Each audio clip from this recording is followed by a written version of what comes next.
Hello,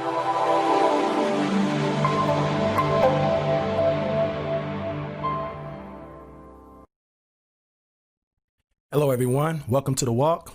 I'm Tony Leon, your host. It's the place where you'll be enlightened, encouraged, and empowered to work out your own salvation without fear of being led astray. For we walk by faith and not by sight. And God's word is a lamp unto our feet and a light unto our path. And as we go on this journey together, we're going to follow him wherever he goes, in spirit and in truth. Now, before we get started, I would like for you all to please subscribe if you haven't. Hit the notification bell, like, share, and comment.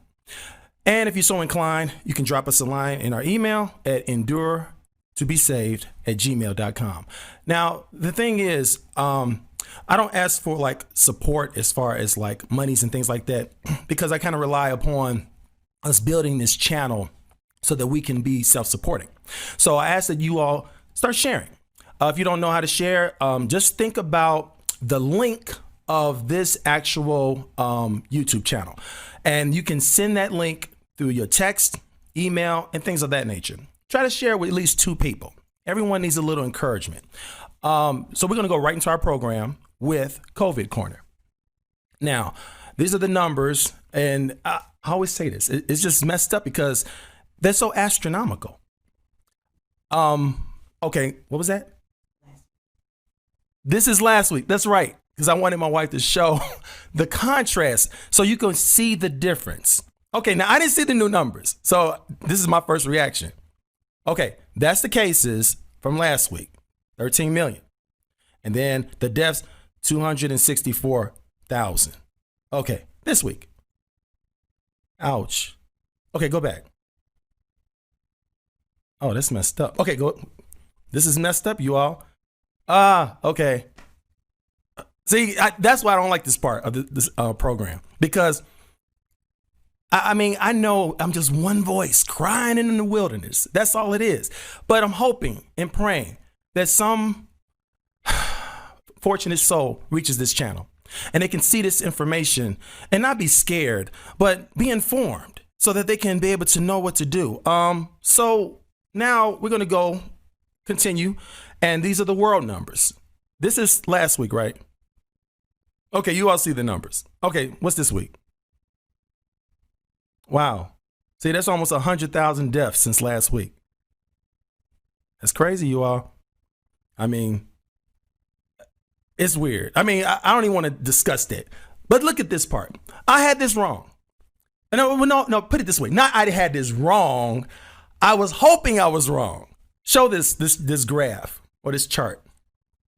Now, see, that's messed up. First wave, second wave, third wave, and we're like, oh, we're going over the mountain. Boom, it's going back up. Now, I wonder why. I'm being facetious, but I wonder why. Think about it. Because we just had a couple holidays. One of them I can't really call a holiday, but somehow people treat it as such. We had this, call it this Oktoberfest. Let's leave it at that. And then we also had Thanksgiving. We're going to cover some an episode later about that. I didn't want to have one of those breaks like I did for the Halloween thing, but look at this. It's going back up. I mean, come on, 14.4 million. And look at the deaths, 279,000 deaths. Now, this is just the U.S. And it's messed up because the numbers are starting to come in. This is from the past 2 weeks. There were over what? 2 million more cases. Was that it was? Yeah, in the past 2 weeks.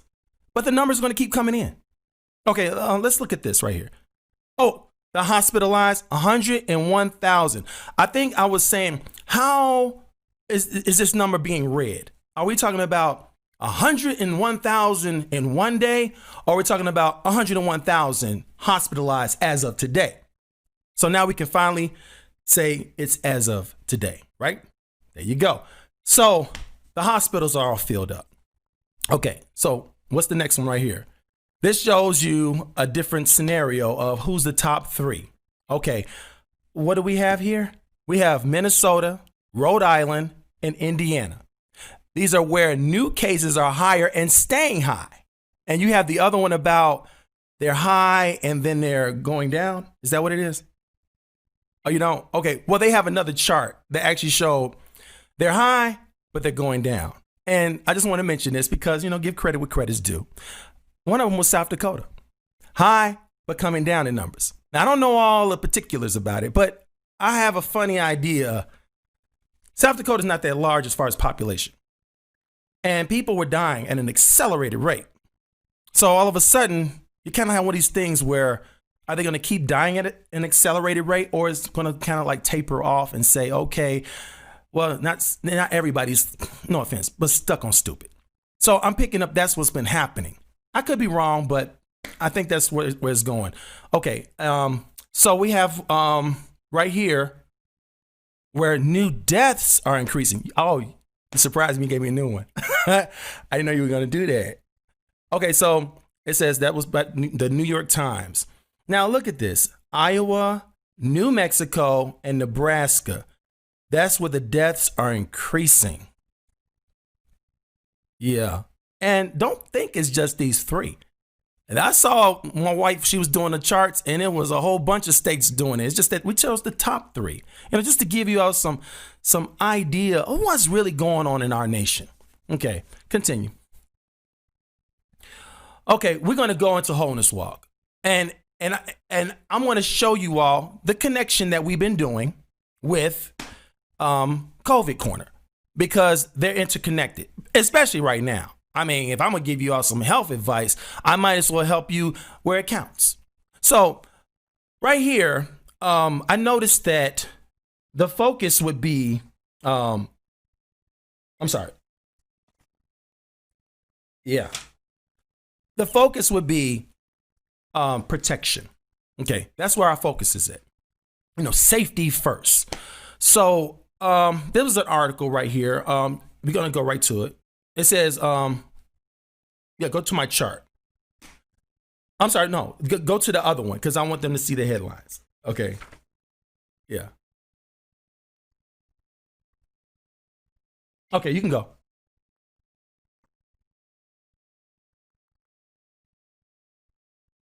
Oh, I'm sorry.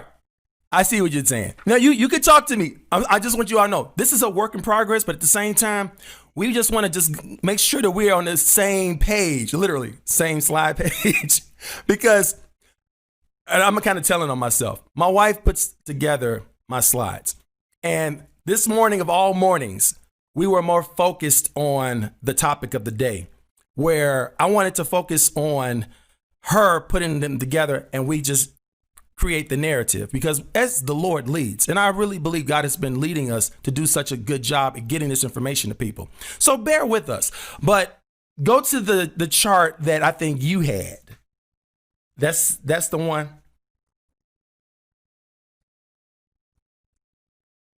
Yeah. Okay. But real quick, because this is, let me see, how can I read this? I want to focus on protection in the form of being safety, or with not safety. I want to focus on safety, but at the same time, I want to focus on our protection, and the focus will be mask. Okay, you've seen me do this before, but I wanted to go into details about the effectiveness or the efficiency of these masks, as far as, the top and work your way down.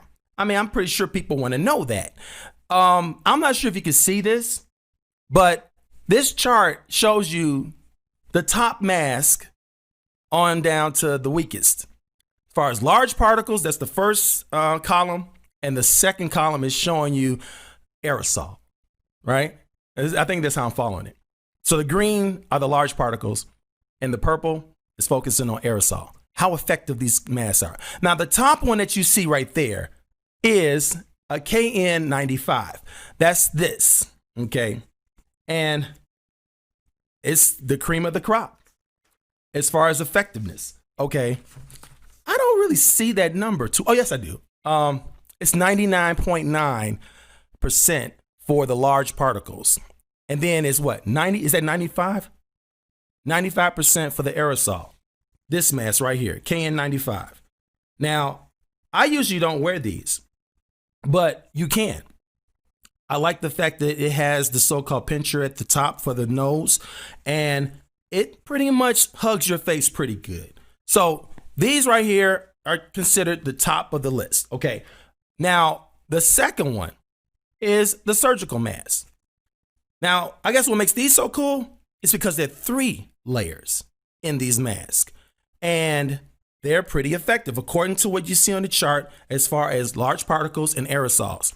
Now, some people have complained about this, and I've seen it, where when you put these masks on and they have the same bridge pincher of your nose, but somehow they don't hug your face as well as maybe even the KN95. But I've seen people do this, where they will staple the ends so that way it'll fit a little bit better. You can do that. Or just try to make sure that when you're wearing it, you're aware of it hugging your face as much as possible. Real brief, let's go into that third one. Now it says a hybrid mask. I wasn't exactly sure what they meant by that, but a lot of these masks out here are layered.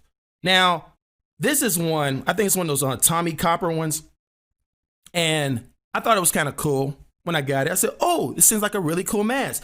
It's, 3 layers. You could put a filter in there and all kinds of stuff. But then what I noticed is that, again, it's how it hugs your face. It doesn't really hug your face that well. Has cool adjustments for your ear and things of that nature. And I know that there are better fitting masks out there. I know that.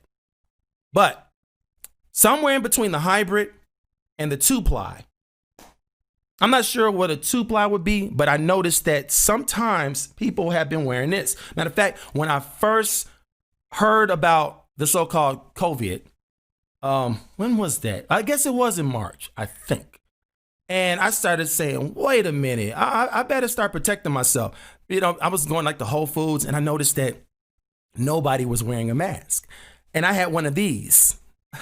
I think my family was saying you like a ninja or something. Okay, but I was wearing it. And I'm thinking, yeah, I need some protection. Let me give you all the 411 on this.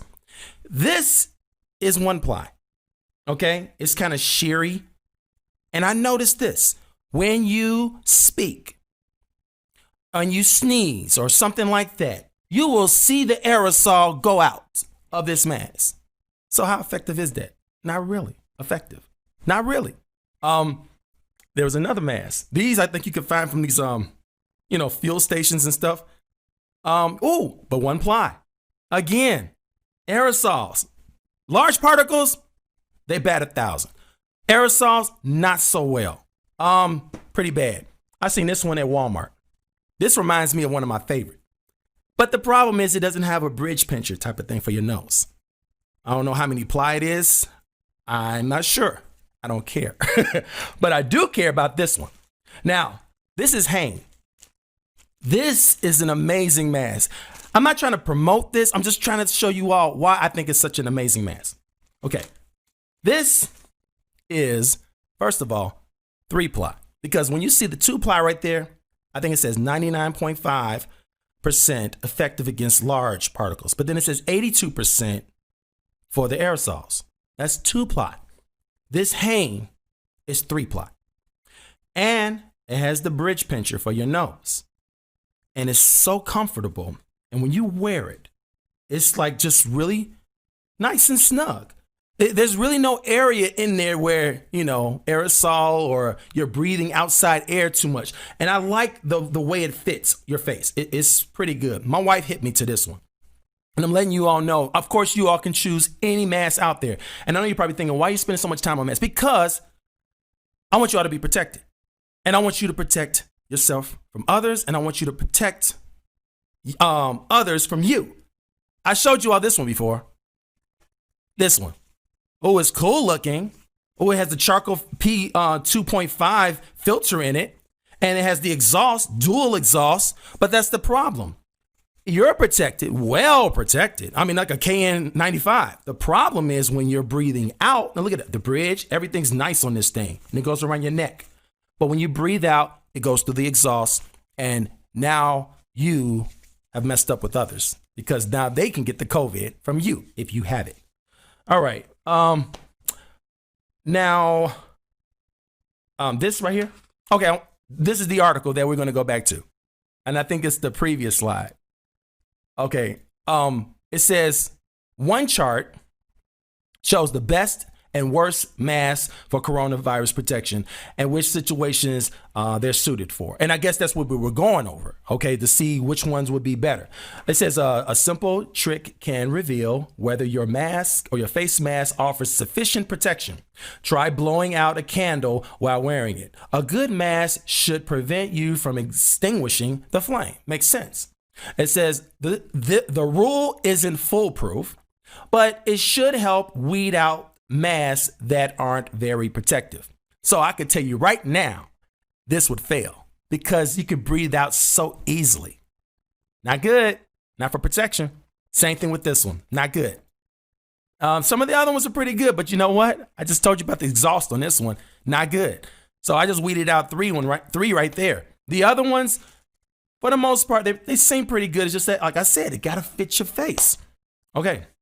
It says the Centers for Disease Control, the CDC, and Prevention, okay, recommends multi-layer cloth masks, like I just said, for the general public.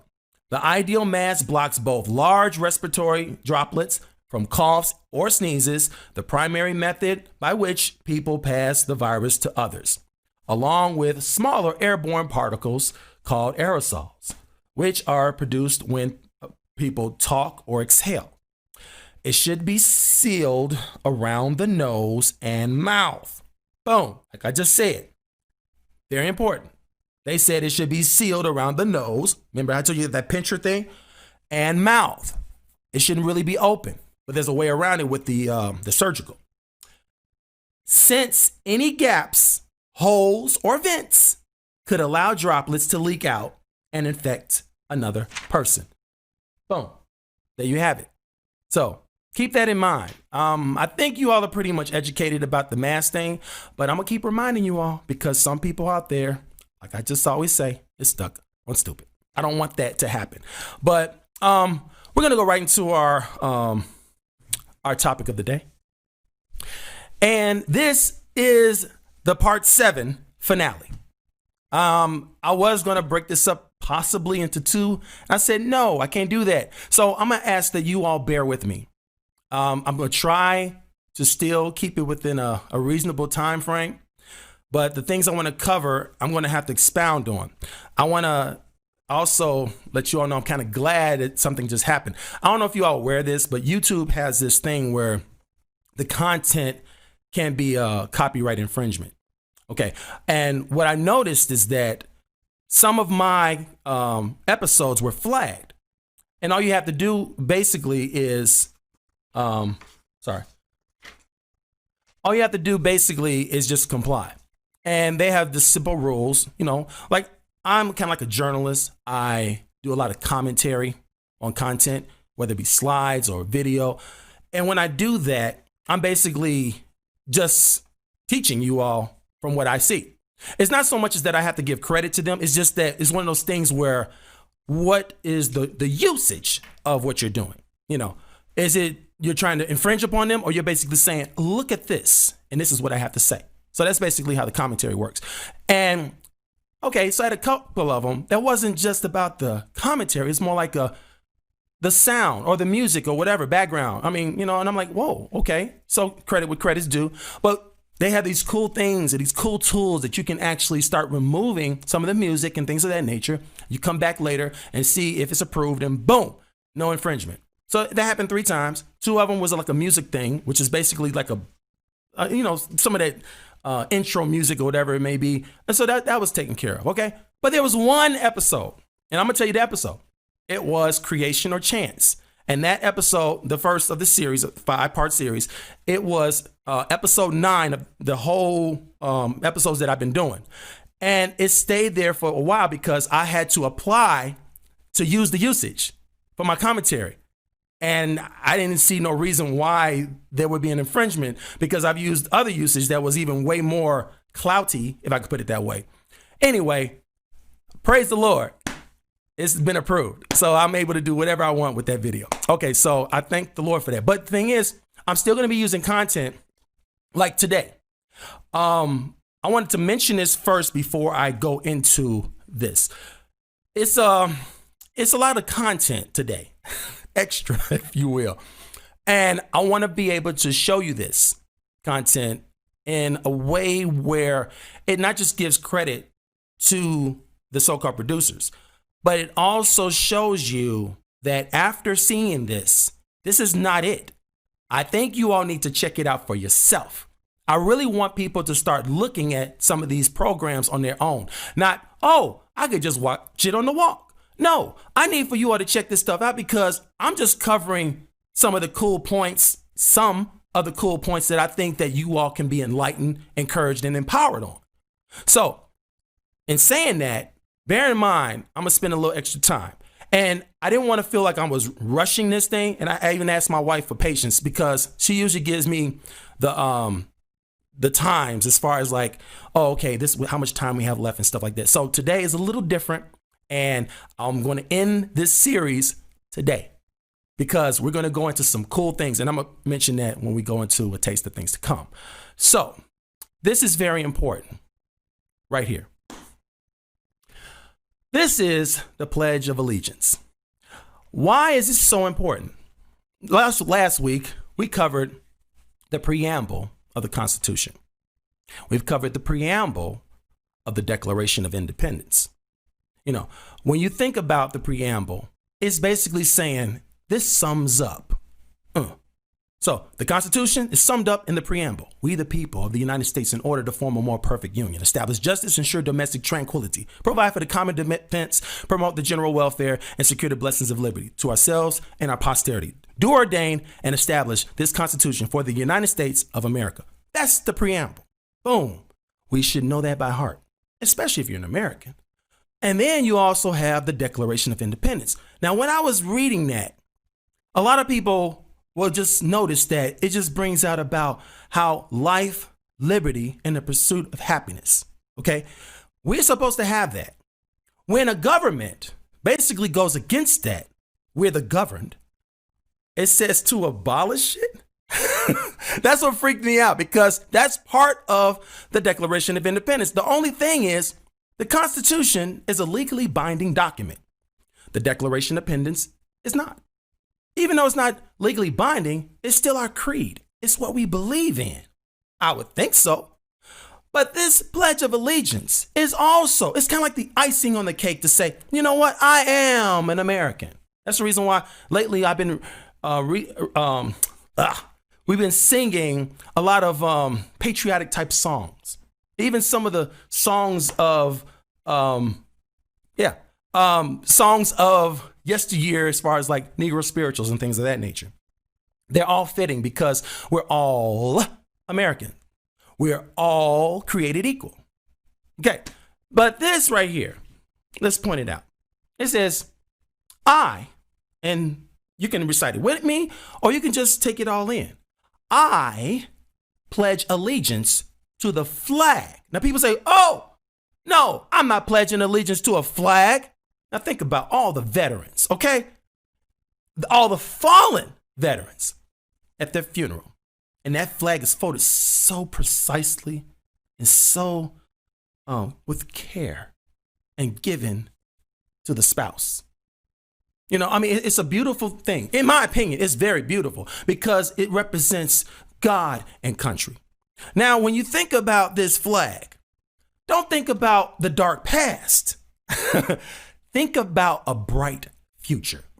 Think about what it stood for and what it still stands for today. Some people try to tear down that thing and what it means because a lot of people died for what that flag stood for because it says, I pledge allegiance to the flag of the United States of America and, catch that, and to the republic for which it stands. That's it. So it's not just about a flag, it's about and to the republic for which it stands. What does it stand for? One nation under God, indivisible, with liberty and justice for all. We're going to break down a couple words. Republic. Let's look at republic. Let's define republic. It says a commonwealth, a state in which The exercise of the sovereign power is lodged in representatives elected by the people. Catch that. It's a commonwealth. Exercise our right to vote. I mean, it's messed up when you think about how black people, and I didn't mention this, it's a little honorable mention, and women, remember the women's suffrage movement? They couldn't vote until they fought for it. So our exercising our right to vote for, or should I say, elected representatives elected by the people. That's what the republic is. We are a republic. I'm not a Republican as far as party is concerned.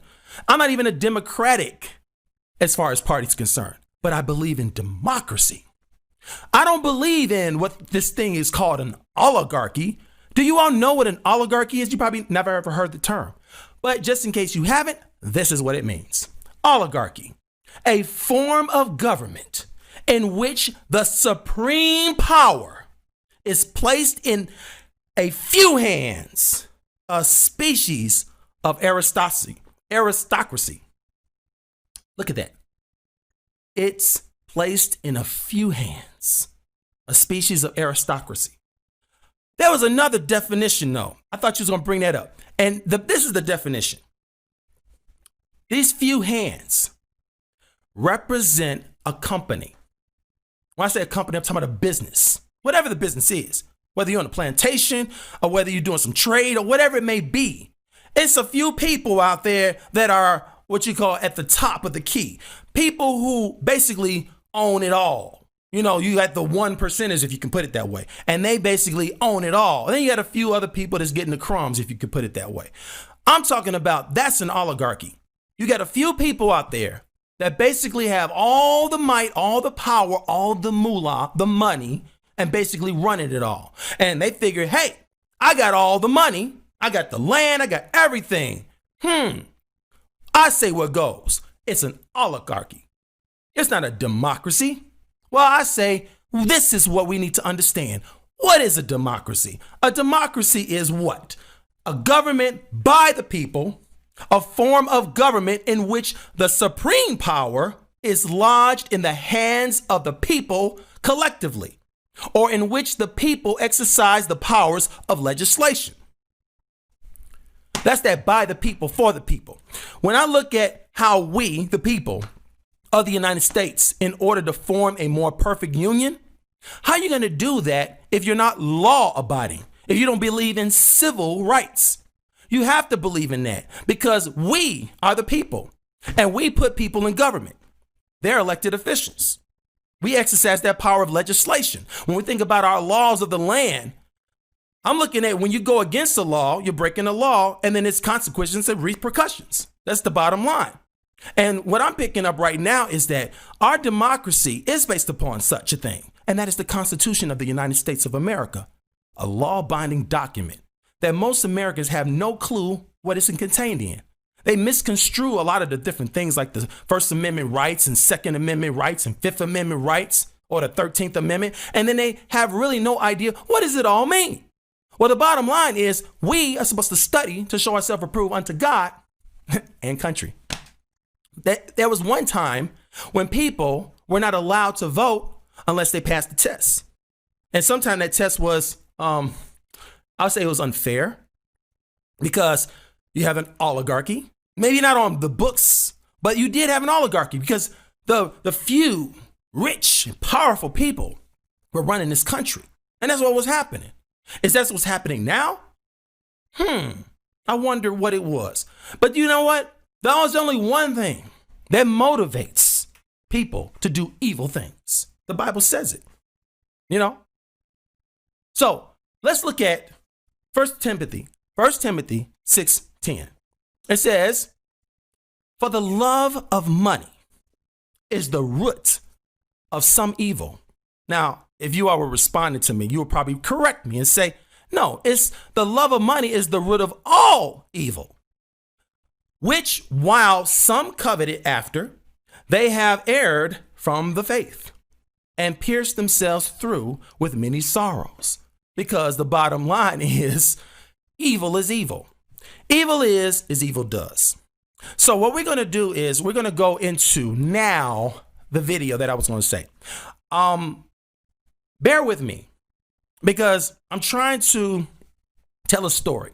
And the story that I'm telling you has a lot to do with our democracy as of just recently. And when I say recently, I'm talking about the previous administration and the current administration. But we need to understand something. If we remember the past and we learn from the past, I believe we will not repeat the past. I believe we won't repeat the past because life is a lesson. Let's all learn from it. So check this out because I want you all to understand that what's happening is an actual, it's an actual video. Michael Moore, in case you all didn't know him, he's a documentary filmmaker. I think one of the most famous out there.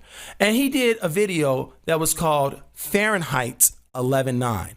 The previous video was called Fahrenheit 9/11, about the Twin Towers coming down in that administration. Well, this one, you just flip the 9 with the 11 and you got 11/9. Why is it 11/9? Because it was talking about the election.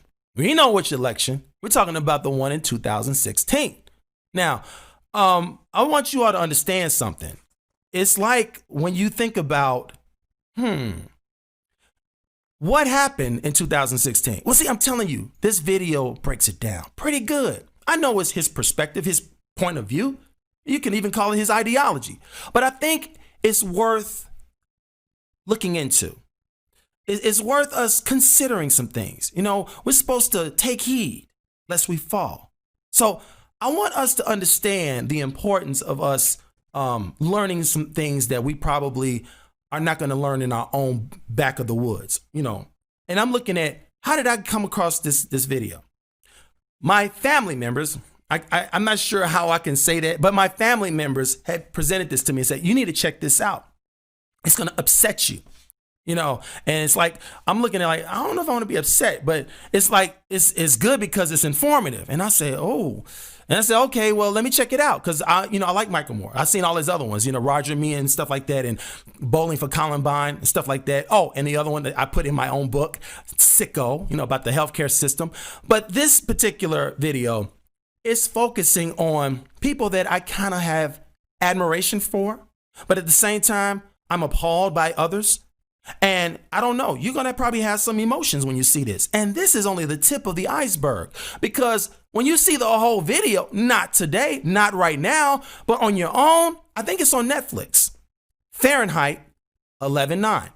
And when you see it, the story that it tells is more like a, wow, that Tony been telling me, if we remember the past and we learn from the past, we won't repeat the past. I wonder, is that true? I really believe that is true, because if we learn from the past, then we'll say, we're going to watch out for that. We're going to watch out for this and different points. So as I do my little commentary, I want you all to see some of these points, and we're going to point them out. I'm not going to do the way I wanted to do. Well, you know how, like I did the governor of South Dakota, and I put up, really, and stuff like that. I wanted to do that so bad. I didn't have time. But we're going to still focus on this, and let's start from the actual election night, okay, back in 2016, just so we can have some idea of kind of like setting the stage, because, there was some serious emotions. Matter of fact, I'm going to say this real quick. On election night, because I'm looking at our democracy. I'm not a party person. I'm like, I'm a Republican. I'm a Democrat. No, I'm like, who leans heavily toward democracy? Not someone, the few trying to control the many. No, I'm not for that. And I believe you're not for that as well. So let's look at election night right quick, because I'm going to talk about this one. It was the night before the election, 2016. Everything seemed to be going as planned. Amateurs and experts alike had already called the election months ago. There's not going to be a President Donald Trump. That's not going to happen. Donald Trump is not going to be president of the United States. Donald Trump will never be elected president of the United States.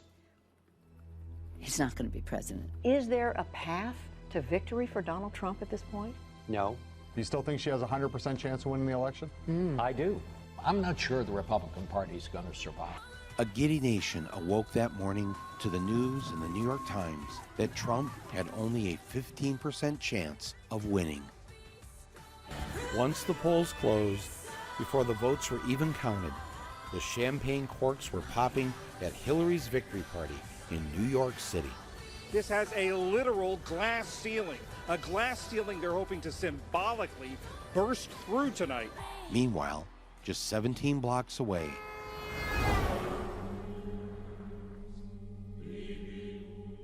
it's a decidedly small venue, perhaps the smallest one I've ever seen for an event like this. things were looking bad for the other candidate. The crowd was glum. Fox News seemed relieved that they wouldn't have to support this man for the next 4 years. I think Hillary's going to win. The betting odds on the presidential race are 3-1 in favor of Secretary Clinton. This is a Fox News election alert. Donald Trump is the president of the United States. It looked like a perp walk. He had written no victory speech. Never did a group of people look as sad to win the presidency as this crowd.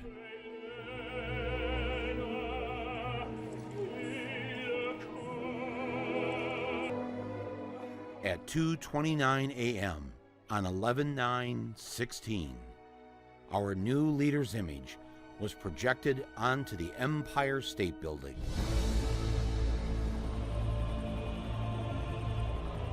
How did this happen?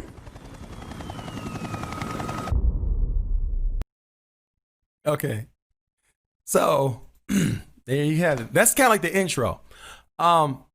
I'm letting you all know right now, these clips are heavily edited because he has a little colorful language at times. Okay.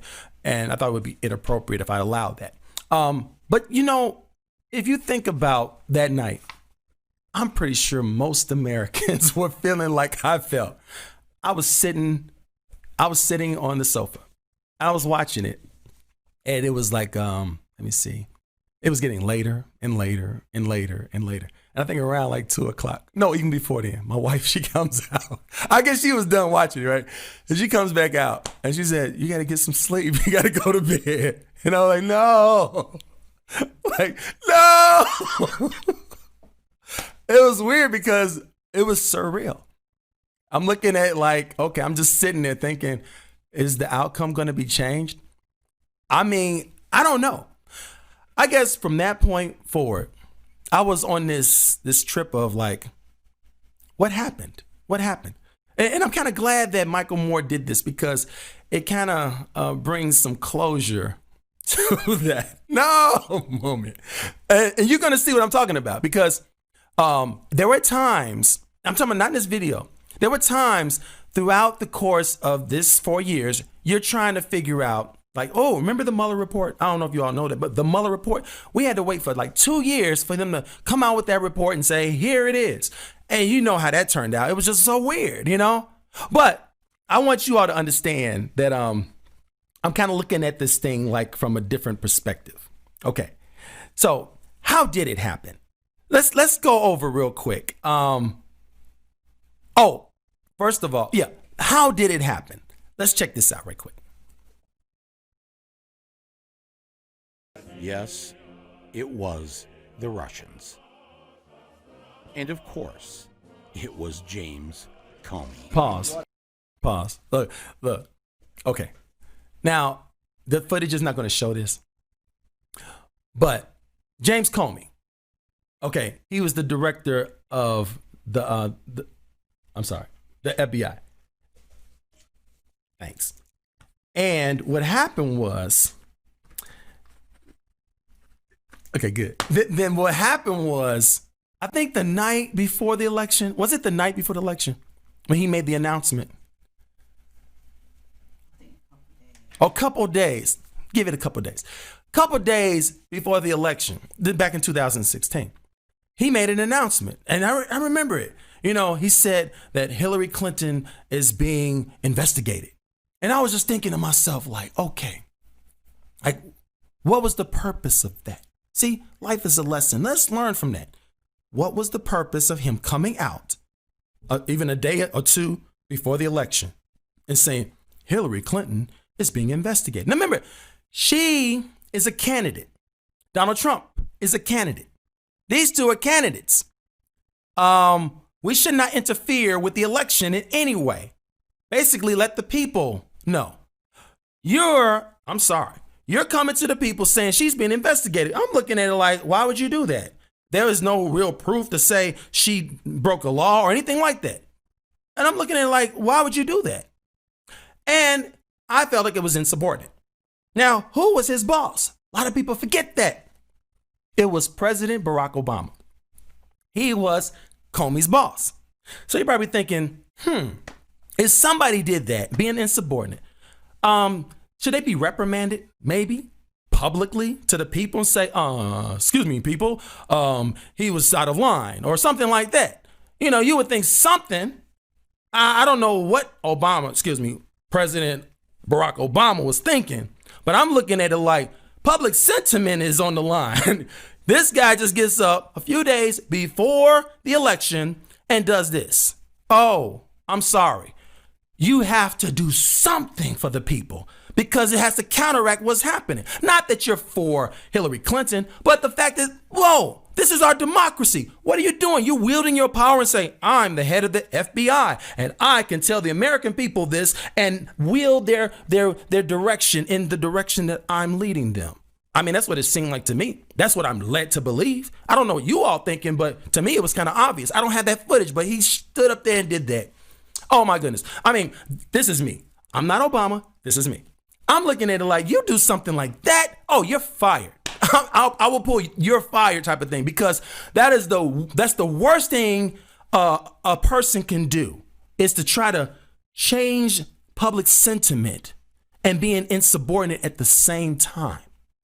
This ain't just one or two people you're doing. This is the whole country. Anyway, let's move forward with that. After Comey. But history will record that no one was more responsible for Donald Trump being in the White House than this woman. That's right, Gwen Renee Stefani. Allow me to explain. What you are about to witness is a fake announcement for a run for President of the United States. This idea was cooked up by Donald Trump when he found out that NBC was paying Gwen Stefani on The Voice more than they were paying him to star on The Apprentice. He paid a bunch of extras, $50 apiece, to be his cheering supporters. He would prove to NBC that he was more popular than Gwen Stefani, and then they would give him more money. He would also show them how good he was at improv with his fake presidential announcement. And that's when things went off the rails. The American dream is dead. NBC says it's cutting business ties with Donald Trump. Donald Trump receives a pink slip of his own, citing his derogatory statements, calling Mexican immigrants rapists, drug dealers, and criminals. His plan backfired. He was now out of a job. Though he had no real plans to run for president, his sons encouraged him to go ahead with the 2 rallies that he had booked and paid for. Now, check this out. Now, you see this, right? I mean, I just want to paint the picture. Here is Donald Trump, okay, this business mogul. And he basically has his own reality TV show, which is not really reality. It's The Apprentice, where he's basically telling people, you're fired. You're fired. Okay? Now, we see what happened with NBC because he was on NBC. And in case you all don't know, The Voice is on NBC. Gwen Stefani. She was making more money than Donald Trump because he was on The Apprentice and she made more money. I guess she's more popular, okay? He gets fired by NBC. Now, that's something because, you know, the irony. But if you think about it, you don't play around with the American people because he said a lot of different things. That the Mexicans were rapists and all kinds of bad stuff, okay? And then he said, basically, in so many words, it's whatever I say. You just can't say it's whatever I say. You don't have power like that. That's what I'm thinking. You can't wield public sentiment the way you want to do it. It's not right. You got to say, hey, let me give people the facts, the truth. Let them show them a side of me that they need to see. That's what I'm thinking. But it didn't go down that way. So he got fired. Okay, so what happened after he got fired? Why did he get fired? Let's check that out. As he looked around at the adoring masses, a crowd the size of which he'd never seen before, he had his epiphany. Maybe running for president wasn't such a bad idea after all. In fact, it was a brilliant idea.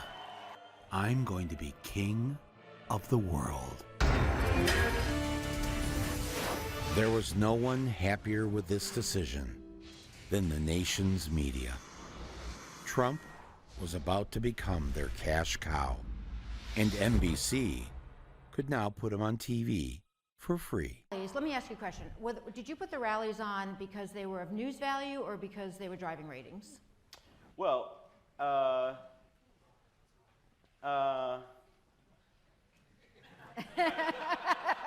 Man, who would have expected the ride we're all having right now? This is pretty amazing, and who would have thought that this circus would come to town? But it may not be good for America, but it's good for CBS. That's all I got to say.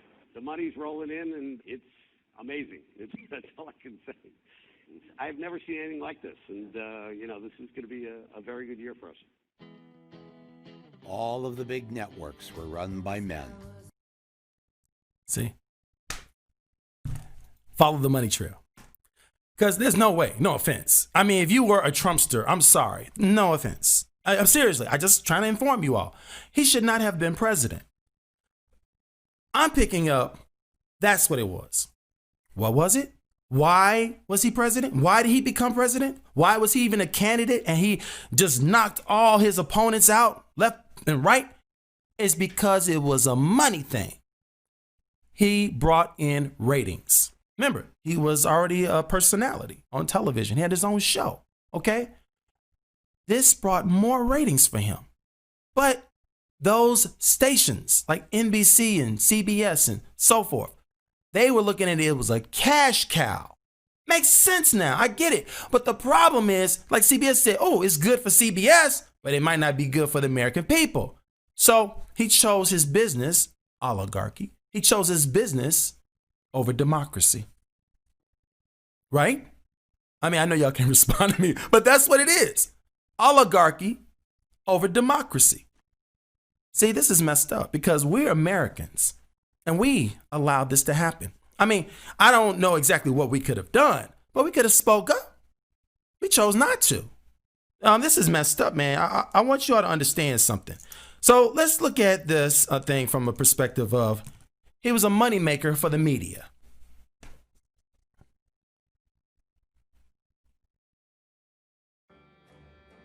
He did this too, right? Demanding the execution of 5 innocent black teenagers. And let's all hate these people, because maybe hate is what we need if we're going to get something done. We don't know who did that crime. And we all definitely knew about this. All I want to do is see this guy's birth certificate. And yet, neither you nor I called or wrote NBC America's boss, Donald Trump, to have an admitted racist removed from the air. See? What can we do? We could have at least went to NBC and say, hey, this admitted racist, he wanted the death penalty for those 5 boys that did not even rape that woman. I mean, it's just that he's a racist. I'm sorry. I don't know how else to say it other than it's the truth. Even his own niece, Mary Trump, she said, no, because they asked the question. They said, did you ever hear him say the N-word? That's what they asked her. And she said, yeah, he said it, on quite occasions. He said that. It was like a normal thing.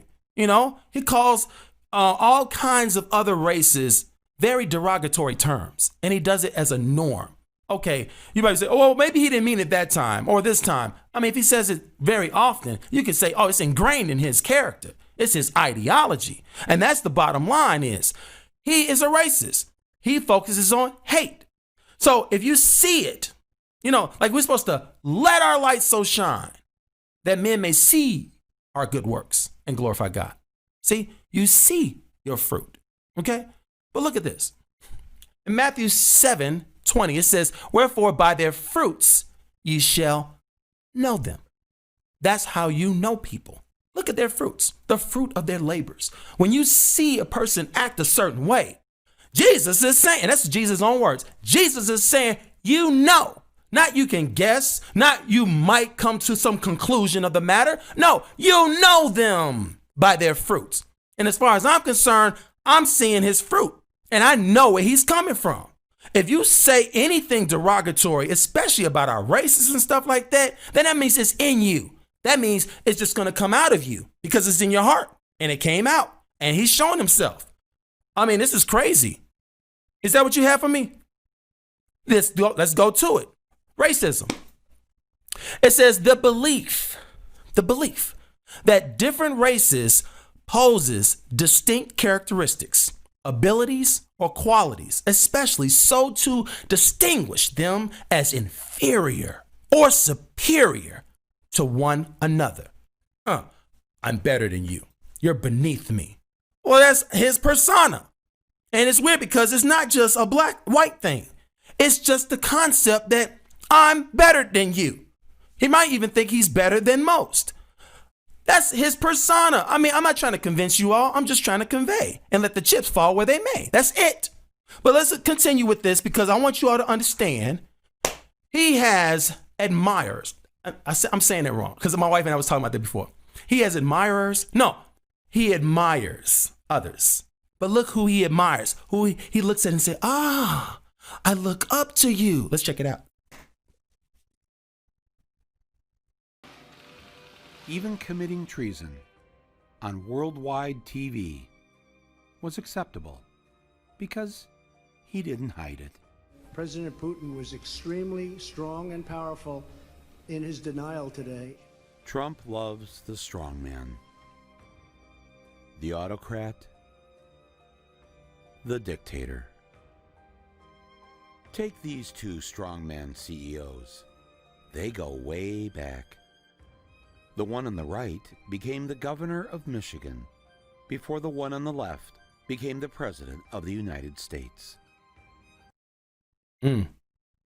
So that's who he looks up to.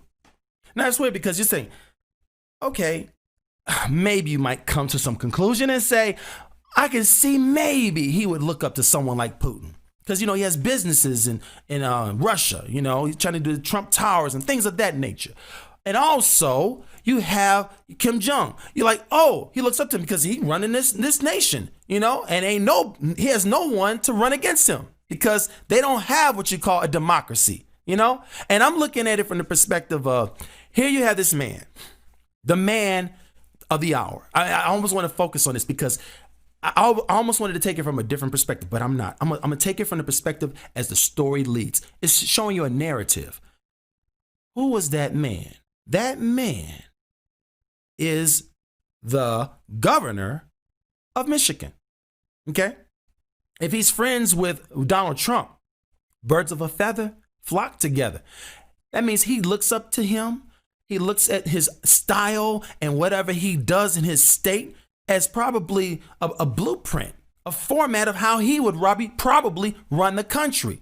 See, this part is going to be disturbing because it disturbed me. It upset me so much that my wife said, you got to save your voice. So when we see this, I'm just letting you all know, it will disturb you. If you have a heart, you're going to be disturbed. And you're going to start realizing this man was the fault. He caused the fall of Flint, Michigan. You got to see this. Check this out.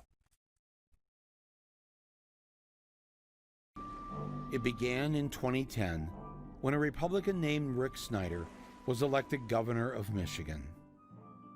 He had no experience in public service, but he was very, very good at foosball. Oh, not again! And he was very, very rich. He had been CEO of Gateway Computers, and he told the voters of my state that he was going to run Michigan like a business. I was hired to serve our citizens. They're my customers. Ah, yes. We're the customers. The customers of the big business that he was running. The ones that would pay for his billion-dollar tax break for the rich. The Michigan business tax is gone. Emboldened by his victory, he was not satisfied with just being governor. He wanted more power. And how do you get more power? You scare the people and declare an emergency. Governor Rick Snyder appoints an emergency manager. Prop 1, the emergency financial manager. Citizens got their emergency manager, and it is official. State police and a security team out to try and keep peace. The emergency manager bill is now a law. Governor Snyder signed the emergency manager law. Even though there was no emergency. He staged a coup. He removed from power the elected mayors and city councils of Detroit, Flint, Pontiac, and Benton Harbor, and install his cronies to run them in the way that he saw fit. This was a premeditated plan to reduce and privatize public services so that corporate people like him could make more money. Oh, see, I'm upset right now. Okay, maybe I shouldn't be upset, but I am. I'm human, okay? I'm just letting you all know. My heart goes out to people who have been oppressed.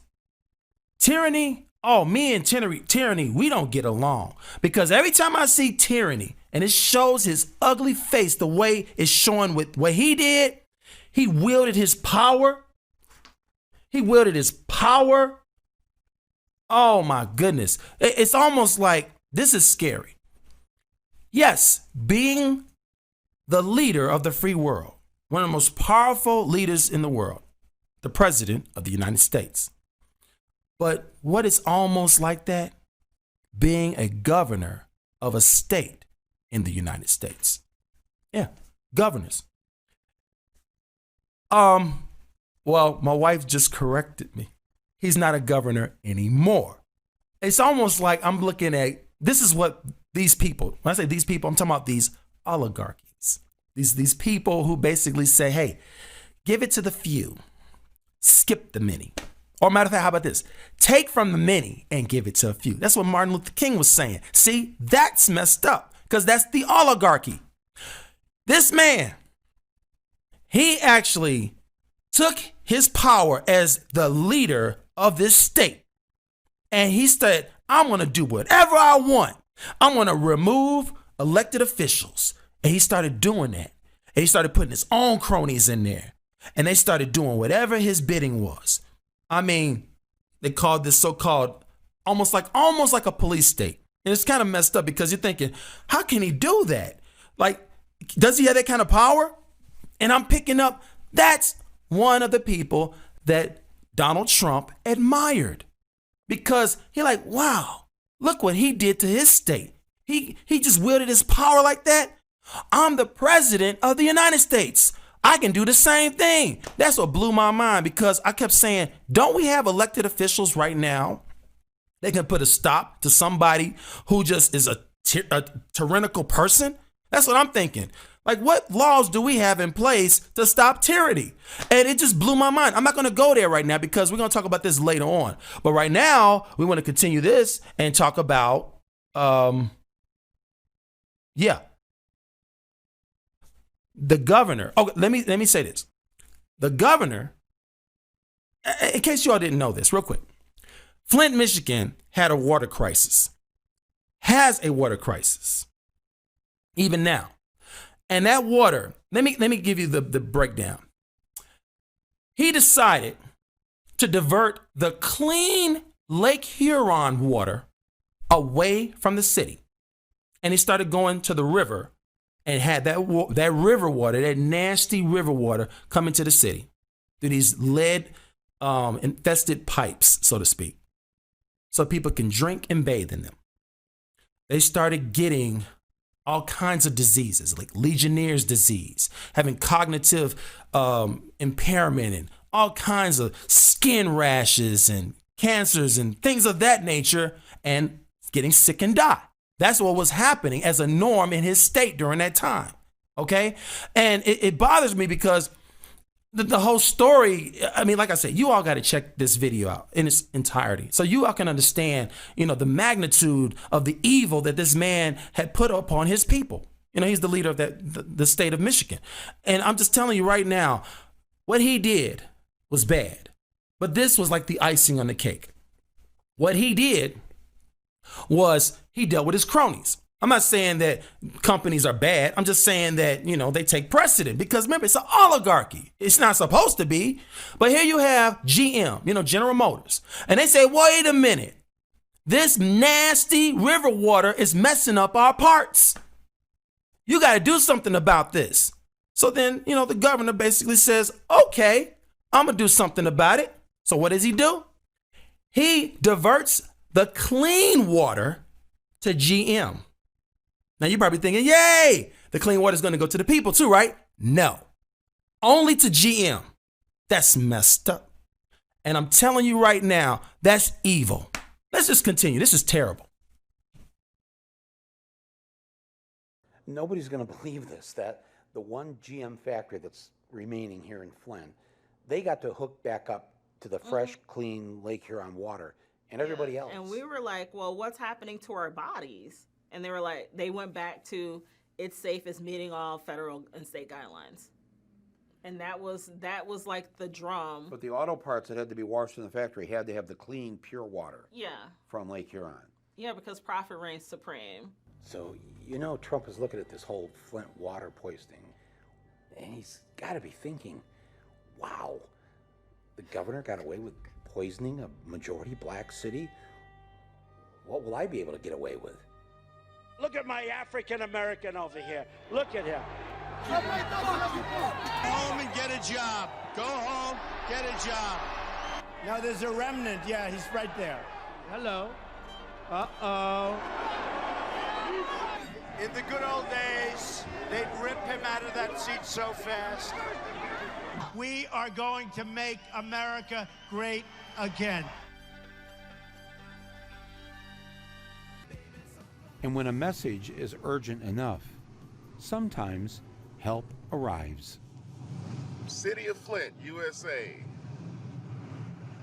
May 5th, 2016. POTUS has arrived. The people of Flint had one last beacon of hope. We were all invited to this big thing where the President Obama was going to speak to us about the problem. Okay. I'm glad you all bearing with me because it's almost unbearable. I know when I think about 1 Corinthians 13, there's some characteristics that we're supposed to have to develop charity. Remember, we have a terrible nature that needs to be nurtured. Okay. We're supposed to have the fruit of charity, just like we have the fruit of the Spirit. When you think about Christ and how he transforms us by the renewing of our mind, he creates in us a clean heart and renews a right spirit within each and every one of us, those who are willing. I think about 1 Corinthians 13, how we're supposed to, when we were children, like a child, we spake as a child, we thought as a child, we acted as a child. But then when we become an adult, in other words, Christian maturity, we put away childish things. These are some of the attributes that we use to put away childish things. That's why it was saying we need to bear all things, believe all things, hope all things, endure all things. These are some of the things. This is like a personal struggle that you have. And if everybody practices the so-called attributes of charity, it would just make you that much more resilient and you'll be able to handle the stresses of everyday life. So I was just thinking about, I'm bearing. It's terrible, you all, because I have what you call an abundance of emotions right now. I mean, they're intact. It's just that right now you're just seeing what you call a feeling of almost like a righteous indignation, because I can't stand when people are oppressed. And when I see stuff like this, it just pisses me off. It just reminds me that, we do have a God and vengeance is his. I'm just letting you all know. So when I think about what happened, how you had this clean Lake Huron water, like we got Lake Michigan, okay? They had Lake Huron coming into Michigan, and it went to GM. It was like the people were like, that's a slap in our face. We need some help too. So then what happens? Our savior, Obama. See, this is when things get real. I want you all to pay attention to the next segments because I'm going to tell you this narrative, just the way Michael Moore brought it out. And I'm looking at it like Michael Moore is laying it out in such detail, especially in his whole video. You got to see the whole video. But in such detail where it's showing you the narrative on how you would see it as if you're just saying, okay, let me not put any of my 2 cents into this thing. Let me just look at it. And just to give you all a heads up, before all of this circus, Trump admired Michael Moore. Jared Kushner admired him. Steve Bannon admired Michael Moore's work and stuff like that.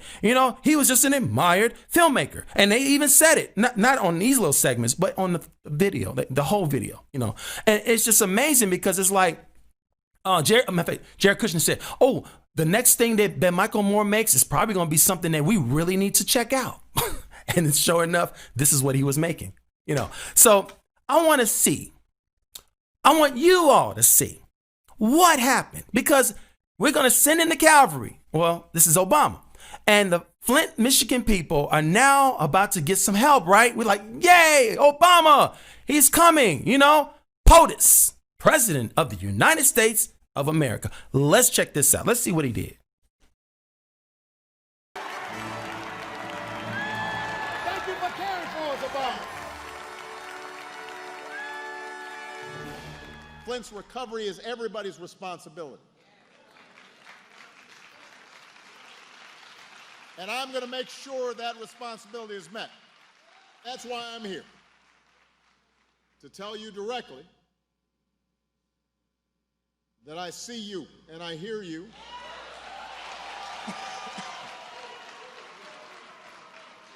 We invest. Can I get some water? Come on up here. I want a glass of water. Get a bottle. Bottle water. I want a glass of water. Everybody settle down. This is a feisty crowd. Pause there. Look at this. Okay, look.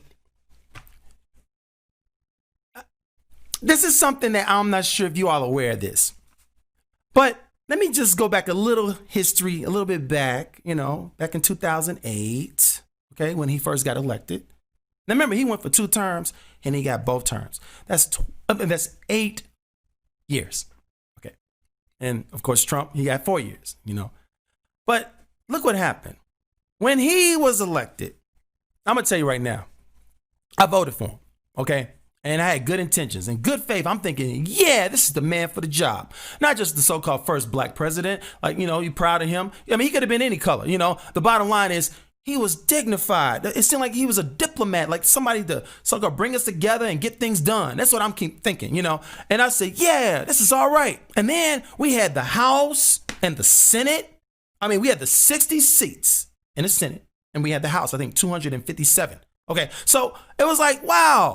You coming in and you're going to be able to get things done because you got things to work with, And it's just funny because I was saying to myself, like, okay, so we had a couple months. Couple months went by and I kept thinking, okay, because every time somebody, it's weird, every time someone, possibly black, would say something. And when I say something, I'm talking about say something as in like, hey, we need to get things done, or, trying to say, let's move forward here. It was almost like he said something to the effect of, they're being divisive. You could say divisive, divisive, potato, potato, tomato, tomato, whatever. But the bottom line is he said divisive. That was his term. And every time he said divisive, it was almost like people say, okay. Like you felt kind of funny because I don't want to be divisive. And I kept thinking like, why does he keep saying, that's divisive. That's divisive. That's divisive. That's divisive. I'm like, oh. And I kept saying, wait a minute. You know, he threw his pastor underneath the bus. Remember, Rev Wright? Boom, he went under the bus. And I'm thinking like, man, you know, maybe he had to do that because he had to get in office so he can get in office. But then I said, wait a minute. See, I bought his audiobook. I bought it. I wish I had it right now. I think it's in the garage somewhere. But I remember he says, I believe in evolution. Now, I'm thinking to myself like, so if you say you believe in evolution, okay, the horse's mouth, because he actually narrated his own audiobook. He said, I believe in evolution. And I'm thinking to myself, like, I'm led to believe that you mean you believe in evolution, as in like we came from a monkey or something along those lines. Not we came from the Lord our God, who's the creator of all life. That's what I'm thinking. So, okay, I can see maybe. Now it's starting to make sense. You can throw your pastor underneath the bus because maybe you're not really down with the so-called Christian thing. That's what I'm keep thinking. But I said, okay, well, maybe he has to get in there and then we'll hold his feet to the fire. Maybe. But we didn't. None of us. Now, I hate to say none of us because I'm looking at it like, you know, we don't know the law. I mean, man, he's a constitutional law professor. This means he's super bad. This guy knows the Constitution left and right, back and forth. So I'm looking at it like, we say, hey, you're the right man for the job. Get down with your bad self. So it wasn't about no black and white thing. It was about you, the qualified person. And I kept hearing during the candidacy, the election, you know, the one with him against Hillary Clinton. Hillary would say, he's an appeaser. He's this, he's that, he's this. You know, he's going to, you know, come on a cloud and, you know, the angels are going to sing or whatever. And I kept thinking to myself like, she's just a sore loser. She's just mad or whatever. And I kept thinking, man, you know, month after month went by, year after year went by. And I kept thinking, let me analyze this. Let me learn something, you know, because remember, even the Bible says, take heed that no man deceive you.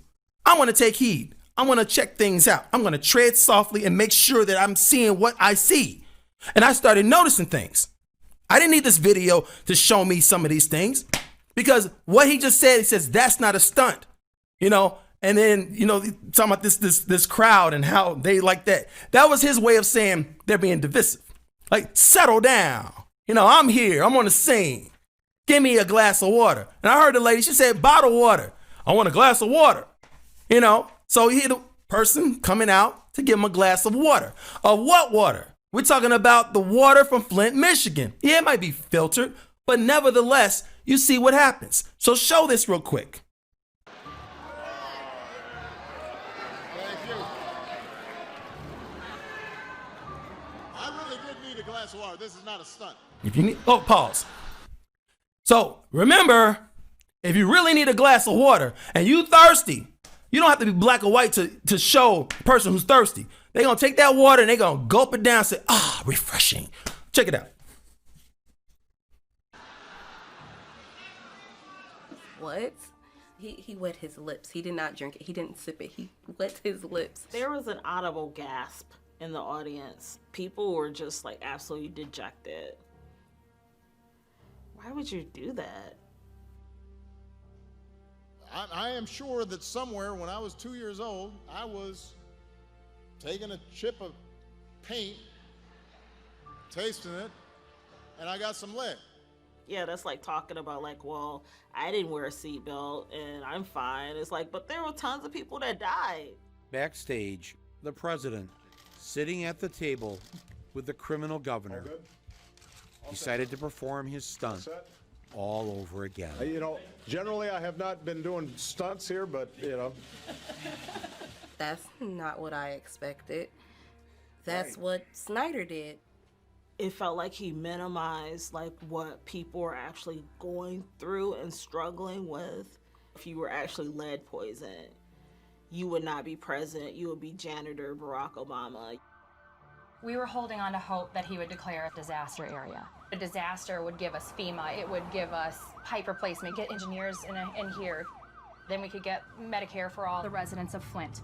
As soon as he took a drink of the water and said everything's fine, that was that. And look at it, years later, it's still poison. When he came here, he was my president, but when he left, he was not my president. I would again go back to the president's visit last week. He reinforced the message that filtered water has been determined to be safe for people to drink. This again was our hero, and we thought he was going to come here and help us. But they do have a mural of him, and you ride past it now and his head is busted out. It was devastating. And this is a hard show to do, you all. I'm sorry. I'm feeling it. Man, I'll be so glad when this show is over with. Today's show. Because I got a lot of stuff to do to help you all, cope with today's stressors and using biblical principles so that you can stay on your walk. But we're still on America's dark past. Now, this is the recent past. Okay. And it bothers me so much because I know eventually people are going to watch this show. I mean, not just the 31 subscribers we have right now. I mean, it's going to grow. And when it does grow, I'm hoping that people can look at it and take it as a grain of salt and say, you know what? Okay. And then as time goes on, okay, like more information. Like, just don't come to no conclusion. Don't draw conclusions based upon conjecture. No, we want complete information. We want the whole truth, nothing but the truth. So help us God. We want to make sure that we're right on track when it comes down to truth. So if I am wrong, I stand to be corrected. I have no problem with that. I said this before, but what I'm looking at right now is that you're dealing with a subject matter that to me is somewhat controversial because I know he's beloved. I know that. I mean, my heart goes out to him too and his family. But I think about what happened in Flint, Michigan. I hate to say this. It's just, to me, no excuse. Like, you are POTUS, President of the United States. You are the leader of the free world. And this is the test. These people need your help. Oh, come on. What are you going to do to help these people? I'm looking at it like the blood of the innocents. Remember, that was one of the things that God hates. People died. Innocent children and people died. Yes, look it up.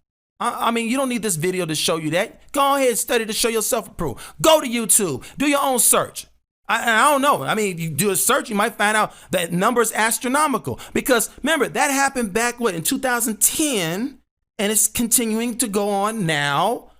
Like you just told me, my wife just told me, they don't have that governor now, but he did his damage and just left, so to speak. And I'm saying to myself, I know I have to move forward with this program, but I'm just telling you all, this is bothersome because this is also a form of tyranny. Some people say, "Ooh, how can you talk about Obama like that?" I'll talk about whoever. I don't care. It's my show. I'm looking at it like we are all in this thing together. So if you think that yourself is high and mighty and above the hour, whatever, I'm looking at it like, no, you need to be put in your place. We need to hold your feet to the fire.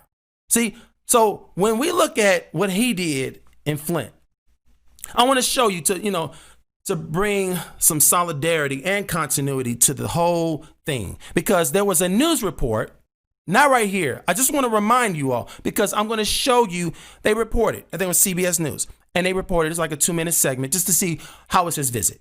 Just keep that in mind, because right now I'm looking at, okay, the people of Flint, Michigan, they were not too happy about his visit from what I picked up from the video. And he knew that. So something happened afterwards. See, I'm just all upset right now. And it's not just at Obama, it's us. We Americans. We're supposed to look out for one another. It takes a village, village of United States of America. But look what happened after that. I didn't even say what he did. Look what happened after that. Check this out. The road to him was decades in the making. Under President Obama, it became okay to imprison whistleblowers more than all previous presidents combined. He used drone strikes to bomb civilian populations. And he deported a record number of immigrants and refugees. What Flint needed was for President Obama to dig up the toxic pipes and have them replaced. But instead of sending in the Army Corps of Engineers, he just sent in the Army.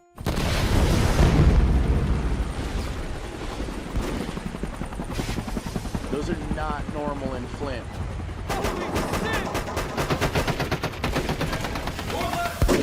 Pause. I know what y'all thinking. I mean, because I was thinking this. I was like, this ain't real, right? This is just like, somebody's narrative and then whatever. I'm just letting you all know. This happened. I checked it out. And you all can check it out too. Continue.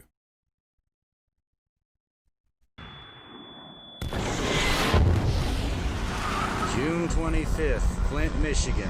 It was like, boom. Didn't warn nobody in the neighborhood. And it freaked me out. Obama's Department of Defense decided to use Flint as a training ground to prepare Army troops so they could fight future wars in urban communities. What are you guys doing this training for? It's just to conduct some realistic training. No one in Flint was warned in advance that they would now be used for target practice. A few things broke in our house. Glass started to fall off the table and stuff. What are we going to do? Get ready. What organization are you a part of? I'm part of the United States Army. U.S. Army. In what other part of this city would they have did this without notifying the people? Why are they doing this in Flint? Like, why here? Probably because the availability of the abandoned buildings. 12:11 a.m. in the city of Flint. See that? Coming to an American city near you. Because if it can happen in Flint, it can happen anywhere. Do you see this news? If you are from Flint, you have a whole different definition of terrorism.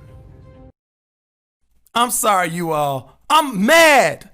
This is crazy. It's weird. I've seen this before. I've seen this footage before. And each time I see it, I'm upset because I keep thinking to myself, like, what is the narrative? What is happening here? You visited Flint, Michigan, basically so-called assuring the people, I'm on top of things. We got you all filters and what else he did? Filters. It was something else. He did some filters. I know the filter thing. It was, and bottled water. Filters and bottled water. Okay. And this is messed up. They didn't like that. They was like, well, you don't trust this water. And then shortly after that, I'm not sure exactly where. I wish I had the actual date. Then that training stuff. No warning. No one got a warning. Oh, maybe the governor. Oh, I'm about to do some training in Flint. Sure.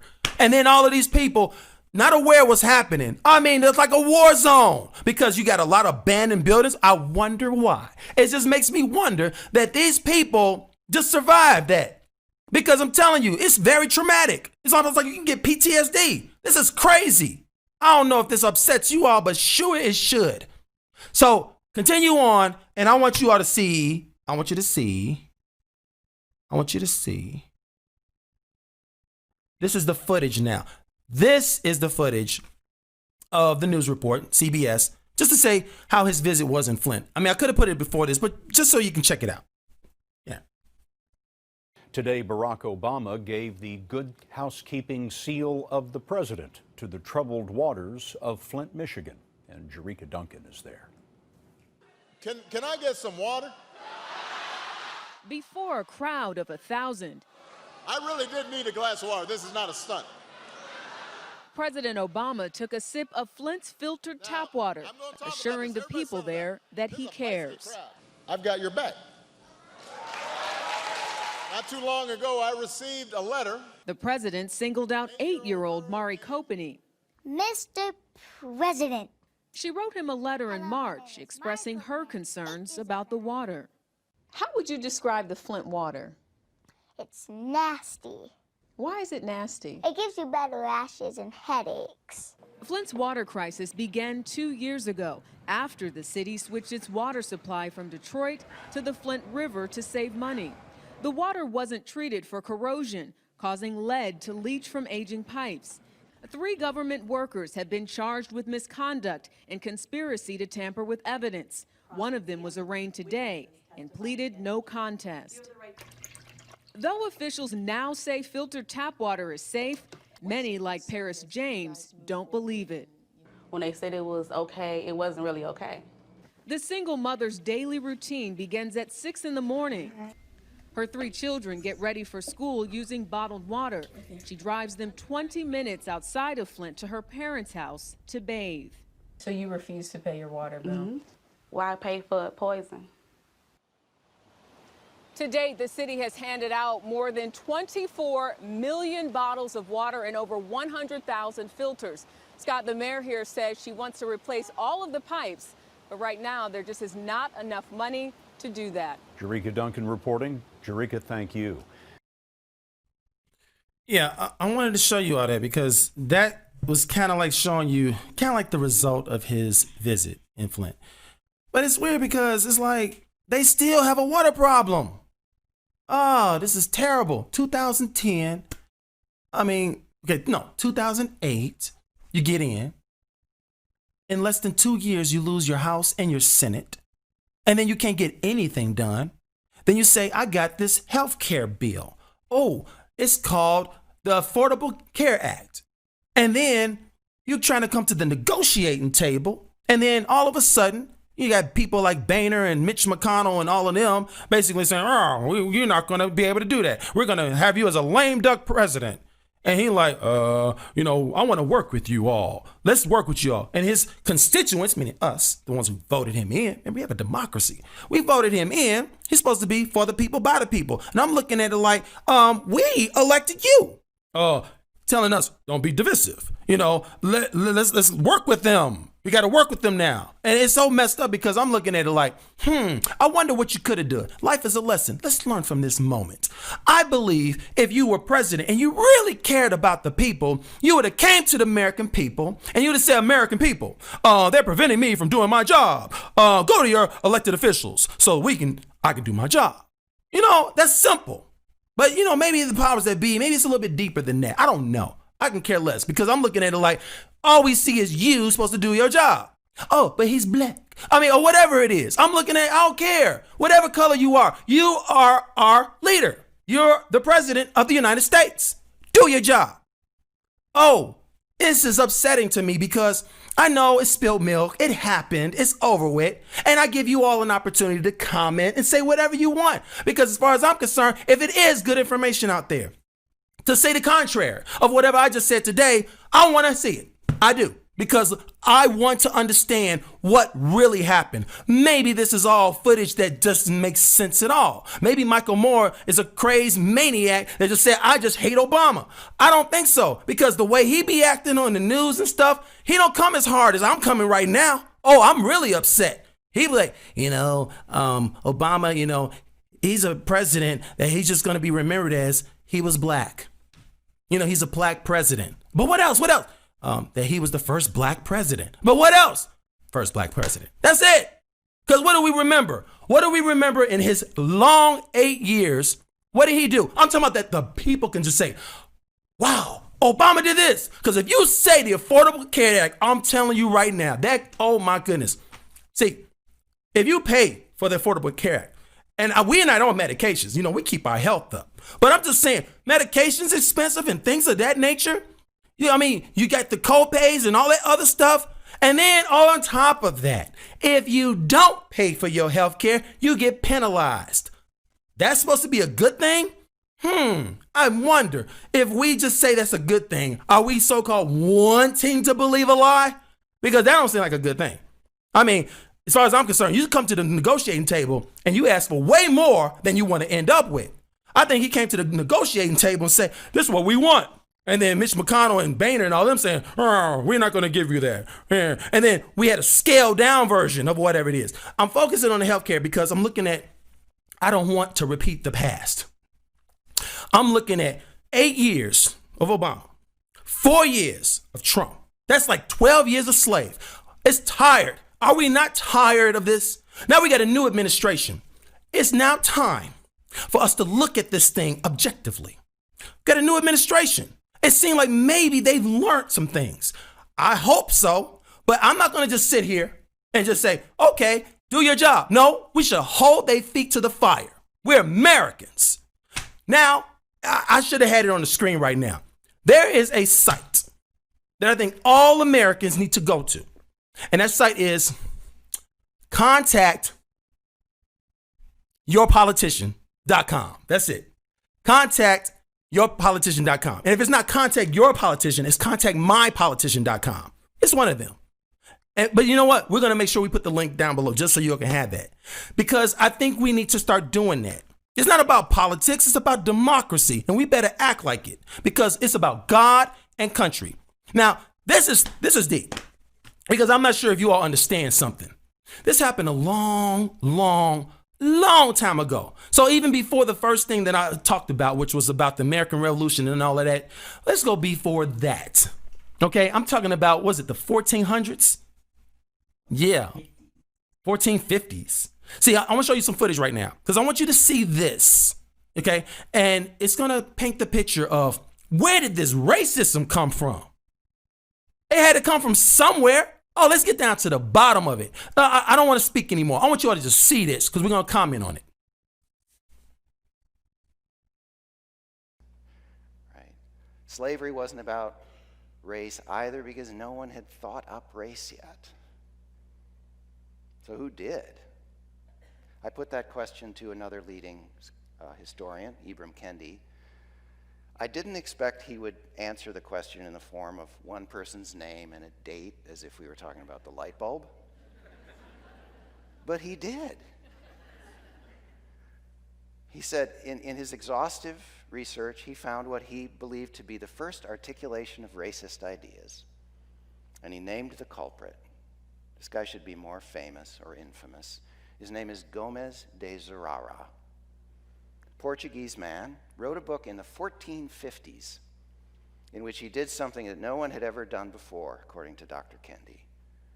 He lumped together all of the people of Africa, a vast, diverse continent, and he described them as a distinct group, inferior and beastly. Never mind that in that pre-colonial time, some of the most sophisticated cultures in the world were in Africa. Why would this guy make this claim? Turns out it helps to follow the money. First of all, Zurara was hired to write that book by the Portuguese king. And just a few years before, slave traders, here we go, slave traders tied to the Portuguese crown had effectively pioneered the Atlantic slave trade. They were the first Europeans to sail directly to sub-Saharan Africa to kidnap and enslave African people. So it was suddenly really helpful to have a story about the inferiority of African people, to justify this new trade to other people, to the church, to themselves. And with the stroke of a pen, Zurara invented both blackness and whiteness because he basically created the notion of blackness through this description of Africans. And as Dr. Kendi says, blackness has no meaning without whiteness. Other European countries followed the Portuguese lead in looking to Africa for human property and free labor, and in adopting this fiction about the inferiority of African people. I found this clarifying. Racism didn't start with a misunderstanding, it started with a lie. Yes, a lie. Now you see it. Portuguese. What's his name? Rara? Whatever his name is. I'm sorry.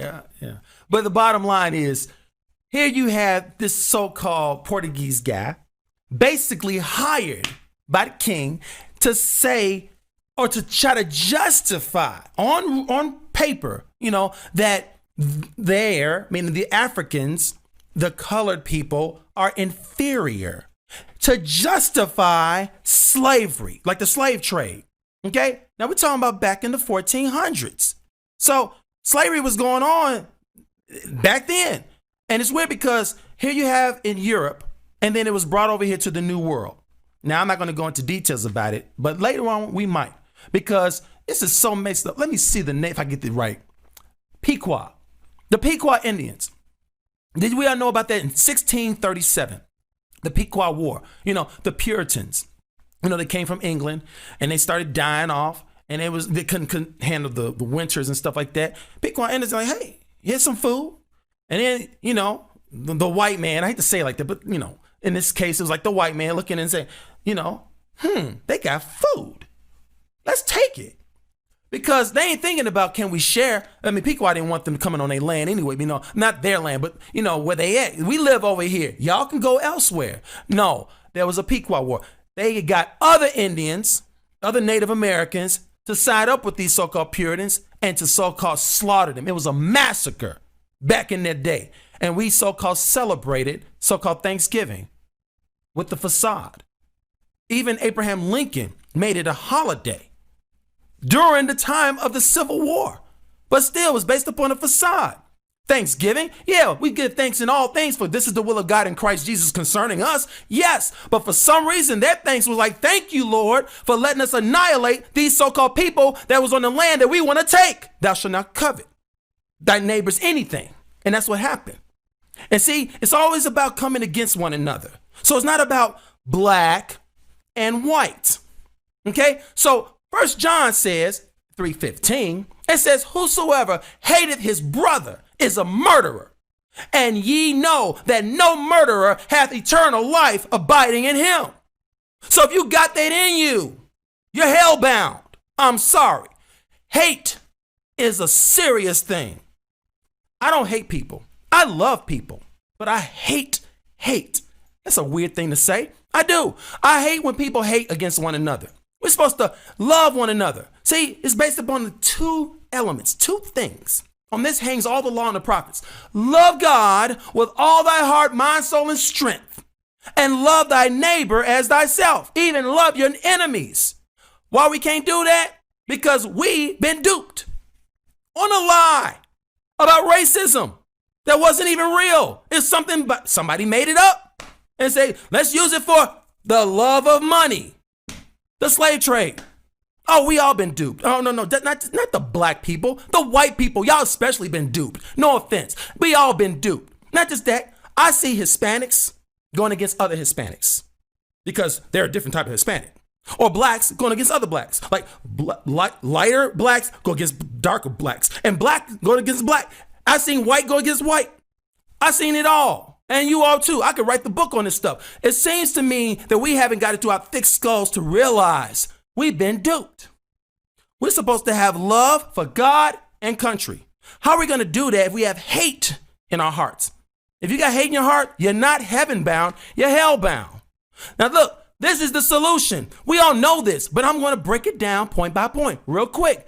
2 Chronicles 7:14. If my people, listen, if my people, which are called by my name, shall humble themselves and pray and seek my face and turn from their wicked ways, then will I'll hear from heaven and will forgive their sin and will heal their land.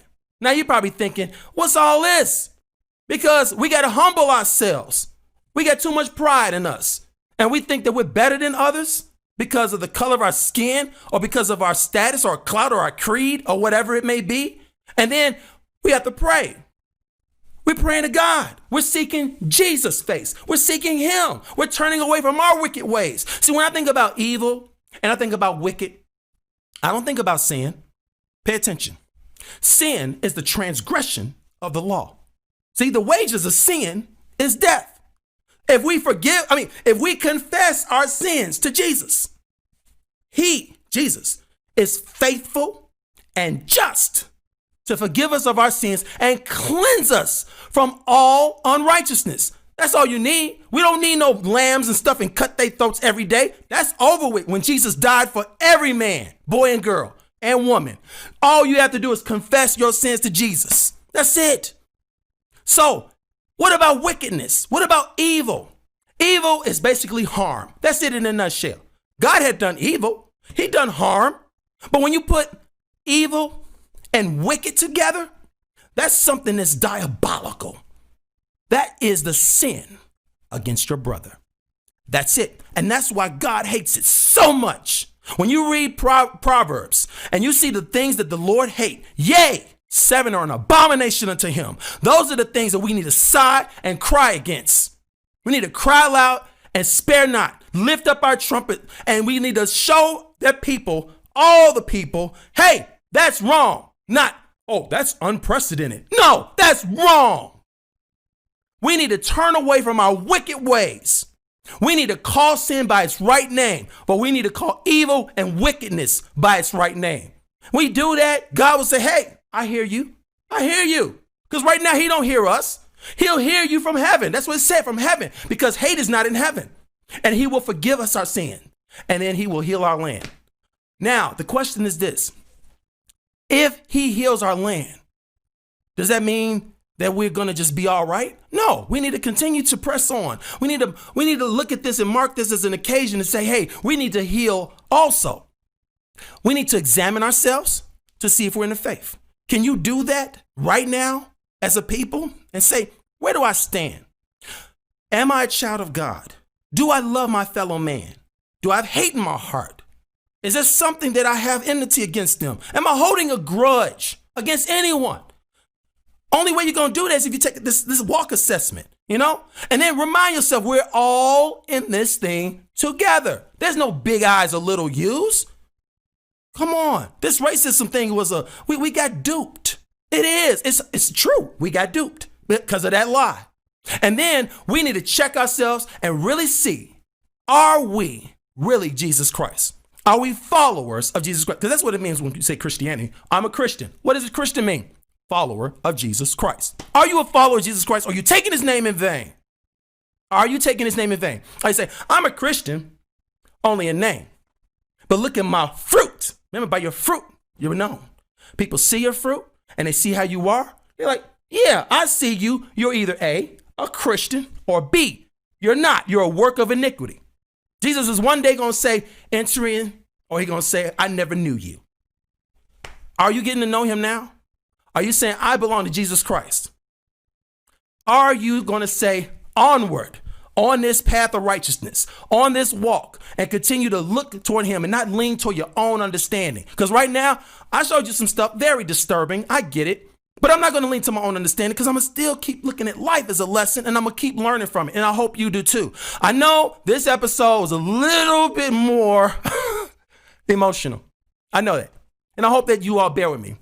And I'm going to continue to bear with this because this stuff I would not like to talk about again, especially in such magnitude. But every now and then it might come up and you won't see this so often. Hopefully not, because we need to remind ourselves, we need to encourage each other in the faith.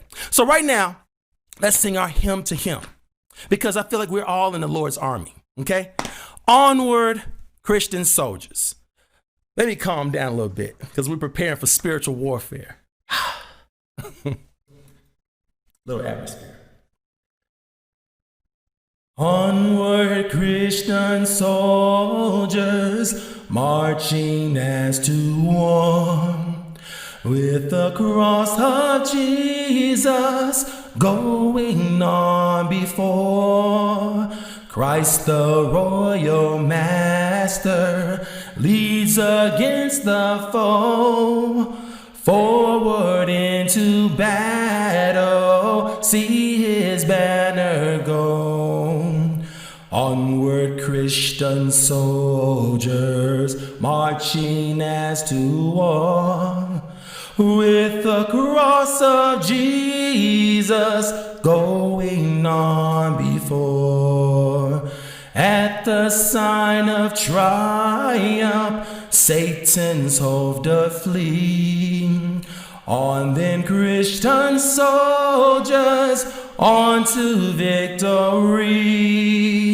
Hell's foundations quiver at the shout of praise. Brothers, lift your voices, loud your anthems raise. Onward, Christian soldiers, marching as to war, with the cross of Jesus going on before.